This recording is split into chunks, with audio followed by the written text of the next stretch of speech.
jokes all the time that he'll end up as a used car salesman someday because he's so gregarious and he's very persuasive. Well, that might come in handy.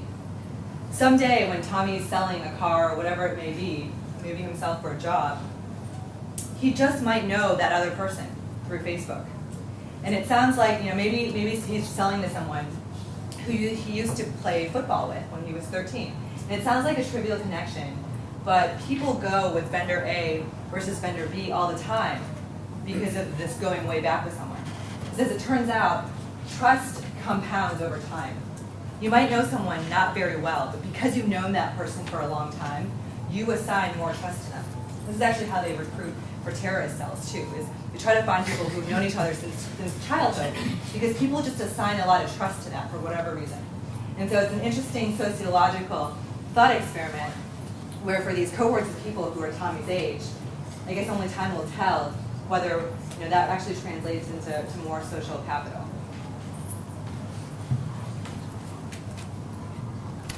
So in my book too, I tried to understand the Facebook phenomenon in the context of history. And obviously we started off with largely one-to-one communications, whether that was telephone or letter writing or in-person meetings.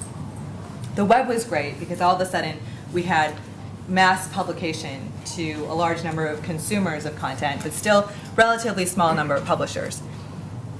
We all know Web 2.0 was great too because all of a sudden everyone had a voice. Everyone could participate.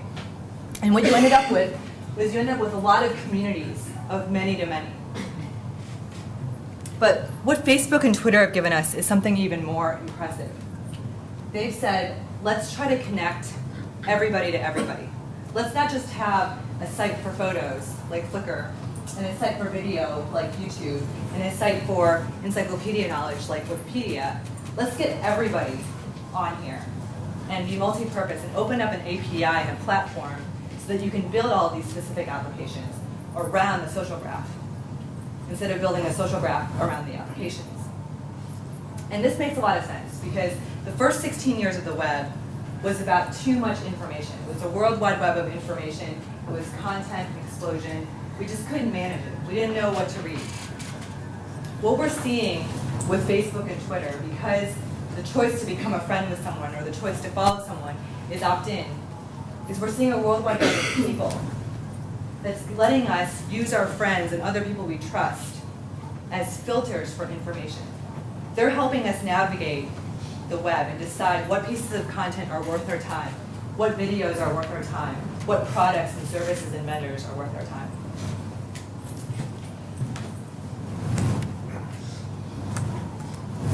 So that's the new social norm. That's the reality that we're dealing with in the new consumer psychology. All of these expanded networks, all of this information that's out there. And what that means for us is a few things. So in sales, it means that now our sales conversation can become much more rich, much more personal.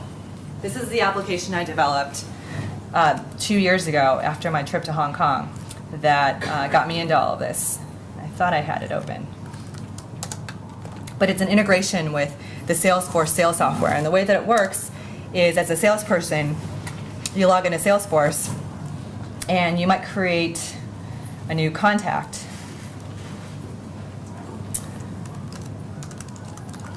So say you're the CEO. So you save this contact. This is a typical CRM system. A lot of them basically look like this. But in addition to static information up above that we've always had with CRM, which we enter and we update manually. You might have scanned someone's badge at a trade show, or they might fill out a web form, or you might buy the lead from a list. Now, Faceforce, or Face Connector as it's been renamed, goes out to Facebook and does a first and last name and email match on whose identity might be able to match up with this record. And we developed this before Facebook Connect, so it was pretty exciting to come up with.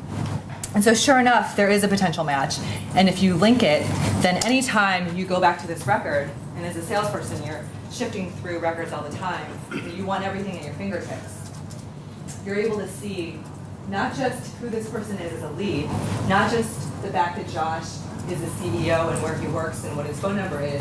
You can actually see Josh as a person based on the online identity he's chosen to convey about himself on Facebook. as soon as the API is working.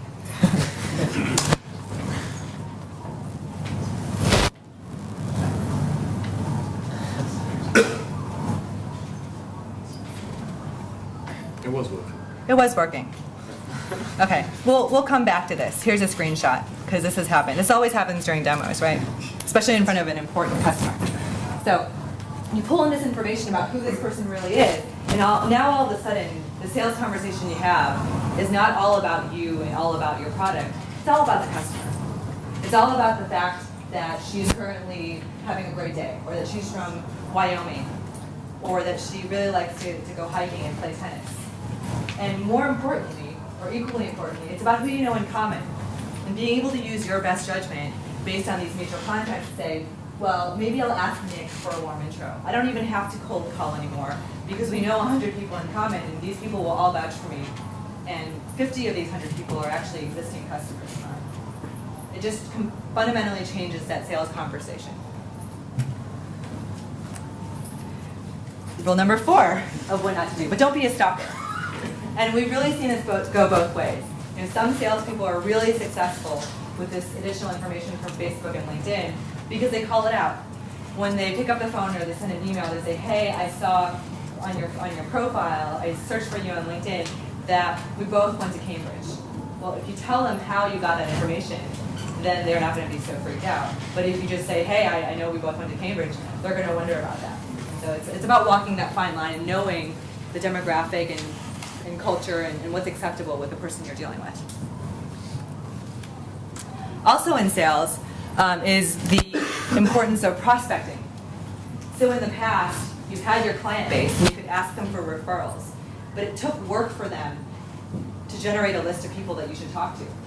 Now we can be more proactive about our sales because when we do a search on Facebook or LinkedIn, it's searching not only our immediate connections, but also our networks, so our friend-of-friend networks. And I think Aster Data Systems, which is a technology company based in Silicon Valley, did a great job of this, of bootstrapping using LinkedIn. So 2 years ago, they had just gotten off the ground, a bunch of Stanford PhD students, and they couldn't afford to hire a lot of salespeople, so I think they had 1 or 2.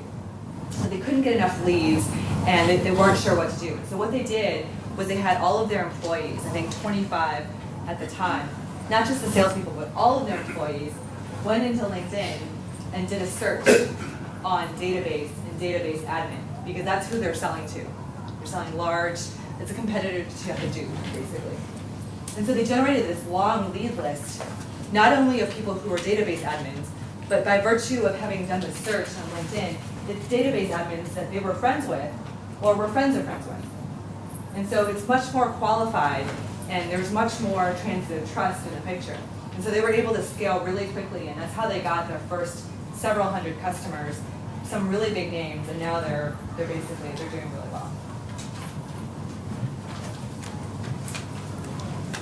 So don't miss out on the power of your network and your network's networks. So that's sales. In marketing, we know that there's a huge power to hyper-targeting. We talked earlier about the 2 examples of Christian music or golf clubs. Well, hopefully that's going to help answer this age-old complaint that advertisers have, which is half of their campaign dollars are wasted. The problem is they don't know which half. And in the past, it was largely because they couldn't target who was going to see their ad. You could target what your ad said and maybe where your ad appeared based on which ad network you joined or what publication you advertised on, but you can never target who. And it turns out the who is the key. So what this lets us do is minimize wasted ads, because again, we're not showing ads for golf clubs for people who don't golf. But it also lets us capture what I call latent demand. Latent demand is demand for a product or service that is there, but people don't realize it's there until you show them the product. The opposite is active demand. Active demand is something that people know that they want. It's like going to the grocery store. You go with your shopping list, you want to buy milk and eggs. That's your active demand. It's like what you would search for on Google, because you know you want to buy those items. The intent is there. But you go to Tesco's, and in addition to the milk and eggs, you also buy some ice cream. And you buy one of those gossip magazines. Well, you didn't realize you wanted the ice cream in the gossip magazine until you got to Tesco's. Well, the online analog of that in the past was